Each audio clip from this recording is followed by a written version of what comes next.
तो hello dear students, कैसे हो आप सब। उम्मीद करता हूँ आप सब एकदम खैरियत से होंगे। तो स्वागत है आपका फिर से हमारे चैनल एग्री पाठशाला में। तो आज की वीडियो में आपके लिए लेकर आया हूँ बीएससी ऑनर्स एग्रीकल्चर के 6th सेमेस्टर के लैंडस्केपिंग सब्जेक्ट के top 50 important object type question, जो कि आपके एग्जाम के लिए काफ़ी ज़्यादा इंपॉर्टेंट हैं। तो वीडियो को पूरी जरूर देखना, और वीडियो पसंद आए तो इसको लाइक करना, कमेंट्स करना, शेयर करना। और इस सब्जेक्ट का 50 क्वेश्चन का एक पार्ट ऑलरेडी मैं बना चुका हूँ। तो अगर आपने अभी तक वो पार्ट नहीं देखा है तो आप लोग जाकर देख लीजिएगा। उस पार्ट में ही मैंने 50 बहुत इंपॉर्टेंट क्वेश्चंस करवाए हैं, जो एग्जाम की दृष्टि से काफ़ी ज़्यादा इंपॉर्टेंट हैं, एग्जाम में आ सकते हैं। तो चलिए इस वीडियो की शुरुआत करते हैं। और अगर आपको इसकी पीडीएफ चाहिए तो आप हमारे टेलीग्राम चैनल को ज्वाइन कर सकते हैं, जिसका लिंक डिस्क्रिप्शन में है। तो इसका पहला क्वेश्चन है, भारत का राष्ट्रीय वनस्पति उद्यान कौन सा है। तो इसका आंसर है ऑप्शन नंबर ए, इंडियन बोटेनिक गार्डन शिवपुर, यानी भारतीय वनस्पति उद्यान शिवपुर। 1787 में स्थापित हुआ यह एशिया का सबसे बड़ा वनस्पति उद्यान है, यानी बोटेनिकल गार्डन है। अगला क्वेश्चन है, कौन सी गार्डन शैली संतुलन और समरूपता पर आधारित है। तो उसका आंसर है option number C, Italian. Italian garden शैली औपचारिकता और समरूपता पर आधारित है। अगला क्वेश्चन है, शहर के फेफड़े किसे कहा जाता है। तो उसका आंसर है option number B, parks and garden, यानी पार्क और बगीचे को शहर के फेफड़े कहा जाता है। गार्डन और पार्क शहर की हवा को शुद्ध करते हैं, इसलिए इन्हें लंग्स ऑफ द सिटी, यानी शहर के फेफड़े कहा जाता है। अगला क्वेश्चन है, श्रीनगर का कौन सा गार्डन गार्डन ऑफ बिल्स कहलाता है। तो इसका आंसर है ऑप्शन नंबर ए, शालीमार बाग। जहां जहांगीर ने इसे बनवाया था और इससे गार्डन ऑफ बिल्स कहा जाता है। अगला क्वेश्चन है, फूलों और सजावटी पौधों की खेती के विज्ञान को क्या कहा जाता है। तो उसका आंसर है ऑप्शन नंबर सी, फ्लोरिकल्चर। फूलों और सजावटी पौधों के अध्ययन को हम फ्लोरिकल्चर कहते हैं। अगला क्वेश्चन है, कौन सा गार्डन तत्व छाया और विश्राम स्थल प्रदान करता है। तो उसका आंसर है ऑप्शन नंबर ए, परगोला। परगोला लकड़ी या लोहे का ढांचा होता है जिस पर बेलें चढ़ाई जाती हैं। अगला क्वेश्चन है, भारतीय बागवानी के जनक किसे कहते हैं कहा जाता है। तो उसका आंसर है option number B, M H Mari Gowda. इन्होंने भारत में वैज्ञानिक बागवानी का इन्हें भारत में वैज्ञानिक बागवानी का जनक भी माना जाता है। अगला क्वेश्चन है, कौन सी गार्डन शैली ड्राई लैंडस्केप यानी करे संसुई के लिए प्रसिद्ध है। तो उसका आंसर है ऑप्शन नंबर सी, जापानी। जापानी गार्डन में पत्थर और रेत से सूखा लैंडस्केप बनाया जाता है। अगला क्वेश्चन है, क्रिकेट मैदान के लिए सबसे उपयुक्त घास कौन सी है। तो इसका आंसर है ऑप्शन नंबर ए, बरमूडा ग्रास। बरमूडा घास मजबूत और तेजी से फैलने वाली होती है, इसलिए क्रिकेट मैदान के लिए सबसे उपयुक्त मानी जाती है। अगला क्वेश्चन है, निम्नलिखित में से कौन सा इंडोर सजावटी पौधा है। तो उसका आंसर है ऑप्शन नंबर ए, अरेका पाम। अरेका पाम एक लोकप्रिय इंडोर पौधा है जो हवा को शुद्ध करता है। अगला क्वेश्चन है, बेंगलुरु का कौन सा गार्डन हैदर अली और टीपू सुल्तान ने बनवाया था। तो उसका आंसर है ऑप्शन नंबर ए, लाल बाग गार्डन, जो कि बेंगलुरु में स्थित है। लाल बाग गार्डन उसे हैदर अली और टीपू सुल्तान ने बनवाया था। लाल बाग में कांच का हॉल और दुर्लभ पौधों का संग्रह प्रसिद्ध है। अगला क्वेश्चन है, मुंबई के हैगिंग गार्डन को और किस नाम से जाना जाता है। तो उसका आंसर है option number A, Firoz Shah Mehta garden. Mumbai का जो हैगिंग गार्डन है उसे फिरोज शाह मेहता गार्डन के नाम से भी जाना जाता है। यह मालाबार हिल पर बना हुआ एक प्रसिद्ध टेरेस गार्डन है। अगला क्वेश्चन है, बोनसाई बोनसाई बनाने के लिए कौन सा पौधा सबसे उपयुक्त है। तो उसका आंसर है ऑप्शन नंबर ए, फाइकस। फाइकस प्रजाति के पौधे छोटे आकार में भी अच्छे बढ़ते हैं। अगला क्वेश्चन है, क्वीन ऑफ लॉन्स किसे कहा जाता है। तो उसका आंसर है ऑप्शन नंबर ए, दूबघास। दूबघास घनी, सुंदर और कम रख रखाव वाली होती है, इसलिए इसे क्वींस ऑफ लॉन्स कहा जाता है। अगला क्वेश्चन है, लखनऊ का कौन सा गार्डन नवाब शैली के लिए प्रसिद्ध है। तो उसका आंसर है ऑप्शन नंबर ए, सिकंदर बाग। यह गार्डन अवधि के यह गार्डन अवध के नवाबी युग की याद दिलाता है। अगला क्वेश्चन है लैंडस्केप गार्डनिंग का मुख्य उद्देश्य क्या है।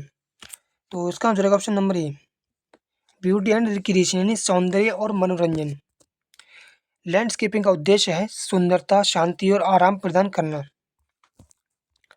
अगला क्वेश्चन है, निम्नलिखित में से कौन सा जापानी गार्डन की विशेषता नहीं है?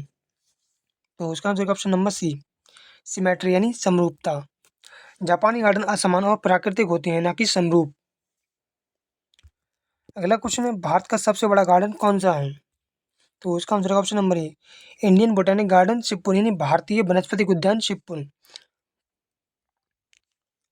यह लगभग 273 एकड़ में फैला हुआ गार्डन है।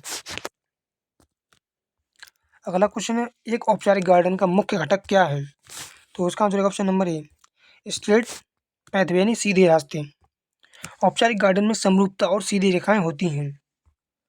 अगला क्वेश्चन है, गार्डन में ध्वनि और तेज और गति जोड़ने के लिए कौन सा तत्व प्रयोग किया जाता है? तो उसका आंसर ऑप्शन नंबर ए, फाउंटेन यानी फव्वारे। फव्वारे जल की आवाज और गति से सुंदरता बढ़ाते हैं। अगला क्वेश्चन है, वृंदावन गार्डन किस शहर में स्थित है? तो उसका आंसर ऑप्शन नंबर ए, मैसूर यानी वृंदावन गार्डन मैसूर में स्थित है। कृष्णराज सागर बांध के पास बना है गार्डन, काफी ज्यादा प्रसिद्ध है। अगला क्वेश्चन है, भारत का सबसे पुराना बॉटनिकल गार्डन कौन सा है? तो उसका आंसर ऑप्शन नंबर ए, इंडियन बोटेनिक गार्डन शिवपुर यानी भारतीय वनस्पति उद्यान शिवपुर। यह 1787 में स्थापित हुआ था। इंडियन बोटेनिक गार्डन शिवपुर ये भारत का सबसे पुराना बॉटेनिकल गार्डन है। अगला क्वेश्चन देखें। अगला क्वेश्चन है, लैंडस्केपिंग में सबसे महत्वपूर्ण कारक कौन सा है? तो उसका आंसर ऑप्शन नंबर ए, क्लाइमेट यानी जलवायु। हर गार्डन का डिजाइन स्थानीय जलवायु के अनुसार तय होता है। अगला क्वेश्चन है, किस वृक्ष को फ्लेम ऑफ द फॉरेस्ट कहा जाता है? तो उसका आंसर ऑप्शन नंबर ए, पलाश। इसके लाल फूल आग की लपट जैसे दिखते हैं, इसलिए इसे फ्लेम ऑफ द फॉरेस्ट कहा जाता है यानी आग की ज्वाला, जंगल की ज्वाला। अगला क्वेश्चन है, निम्नलिखित में से किसका प्रयोग लॉन बनाने के लिए किया जाता है? तो उसका आंसर है ऑप्शन नंबर ए, टर्फिंग यानी पहले से उगाई गई घास की चादर को बिछाना, यानी पहले से उगाई गई घास की चादर बिछाने को हम टर्फिंग कहते हैं। तो अगला क्वेश्चन है, निम्नलिखित में से कौन सा सुगंधित फूल वाला वृक्ष है? तो उसका आंसर है ऑप्शन नंबर ए, चंपा। चंपा अपने सुगंधित फूलों के लिए बहुत प्रसिद्ध है। अगला क्वेश्चन है, वर्टिकल गार्डन में आमतौर पर कौन सा पौधा लगाया जाता है? तो उसका आंसर है option number A, money plant. Money plant बेलनुमा है और दीवारों पर आसानी से चढ़ता है, इसलिए वर्टिकल गार्डन में आमतौर पर मनी प्लांट पौधे को लगाया जाता है। अगला क्वेश्चन है, लैंडस्केपिंग में मिट्टी की सतह ढकने के लिए क्या प्रयोग किया जाता है? तो उसका आंसर है ऑप्शन नंबर ए, मल्च। मल्चिंग से नमी बचती है और सुंदरता भी बढ़ती है। अगला क्वेश्चन है, सूखे क्षेत्रों में सड़क किनारे रोपण के लिए कौन सा वृक्ष सबसे अच्छा है? तो इसका आंसर है ऑप्शन नंबर ए, नीम।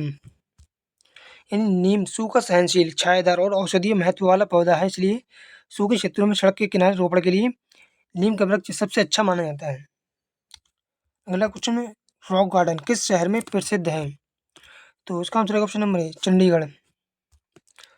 नेक चंद ने इसे बनवाया था, यानी रॉक गार्डन को नेक चंद ने बनवाया था और यह चंडीगढ़ में स्थित है।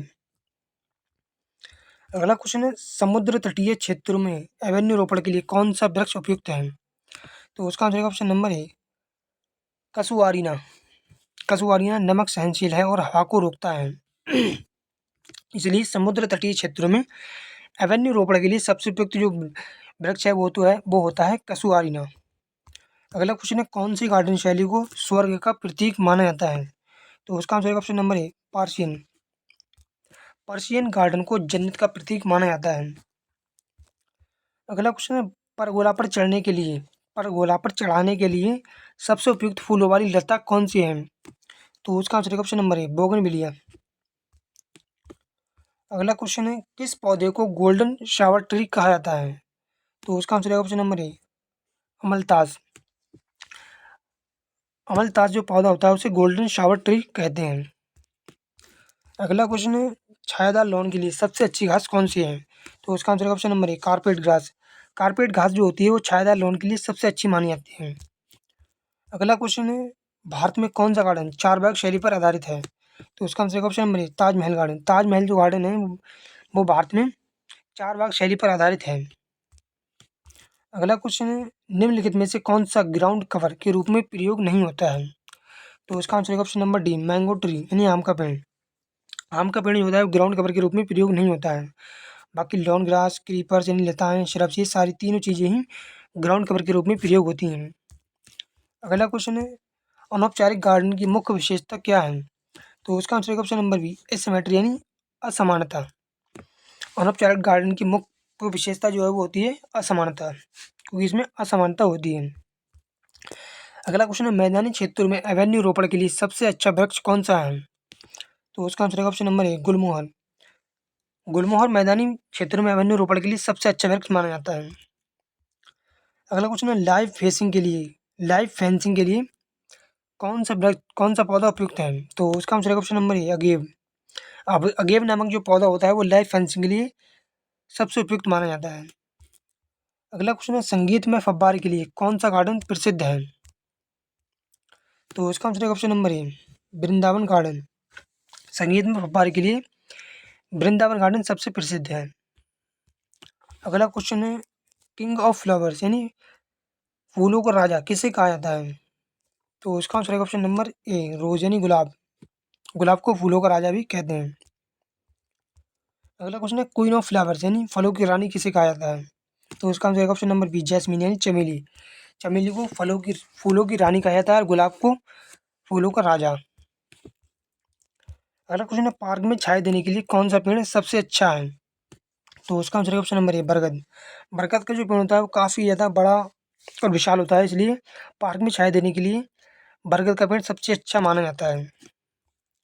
अगला क्वेश्चन है, किस पौधे को सिल्वर ओक कहा जाता है? तो उसका आंसर है option number A, grevillea robusta. Grevillea robusta को सिल्वर ओक कहा जाता है। अगला क्वेश्चन है, निम्नलिखित में से कौन सा सजावटी झाड़ी नहीं है? तो इसका आंसर है ऑप्शन नंबर डी, गेहूँ। गेहूँ एक फसल है, बाकी हिबिस्कस यानी गुड़हल, क्रोटॉन, ड्यूरंटा ये तीनों ही सजावटी झाड़ियाँ हैं। गेहूँ एक खाद्यान्न फसल है, जबकि अन्य पौधे सजावटी झाड़ियाँ हैं। अगला क्वेश्चन है, भारत का कौन सा गार्डन टेरेस्ड लेआउट के लिए प्रसिद्ध है? तो इसका आंसर रहेगा ऑप्शन नंबर ए, निशांत बाग श्रीनगर यानी निशांत बाग, जो कि श्रीनगर में स्थित है। ये टेरेस्ड लेआउट के लिए सबसे प्रसिद्ध है।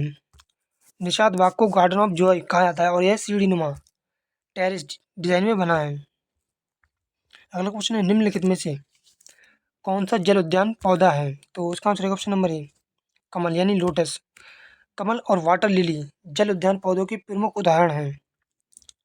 अगला क्वेश्चन है, रूफ टॉप गार्डनिंग का सर्वश्रेष्ठ उदाहरण कौन सा है? तो इसका आंसर है ऑप्शन नंबर ए, टेरेस गार्डन। टेरेस गार्डन इमारत की छत पर पौध लगाना टेरेस गार्डनिंग कहलाता है। अगला क्वेश्चन है, क्वेश्चन नंबर 100, एरोमेटिक लैंडस्केपिंग के लिए किसका प्रयोग किया जाता है? तो इसका आंसर है option number D, all of these यानी जैस्मीन, चमेली, रोज, गुलाब और तुलसी, तीनों का ही एरोमेटिक लैंडस्केपिंग के लिए प्रयोग किया जाता है। एरोमेटिक गार्डन में सुगंधित पौधे जैसे गुलाब, चमेली, तुलसी आदि का प्रयोग किया जाता है। तो फ्रेंड्स, ये थे कुछ बीएससी ऑनर्स एग्रीकल्चर के 6th सेमेस्टर के लैंडस्केपिंग सब्जेक्ट के top 50 important objective type questions, जो कि आपके एग्जाम के लिए काफ़ी ज़्यादा इंपॉर्टेंट हैं। तो अगर आपको वीडियो पसंद आई हो तो इसको लाइक करना, कमेंट्स करना, शेयर करना और अपने दोस्तों के पास शेयर करना। मिलते हैं आपसे किसी नेक्स्ट वीडियो में। Thank you.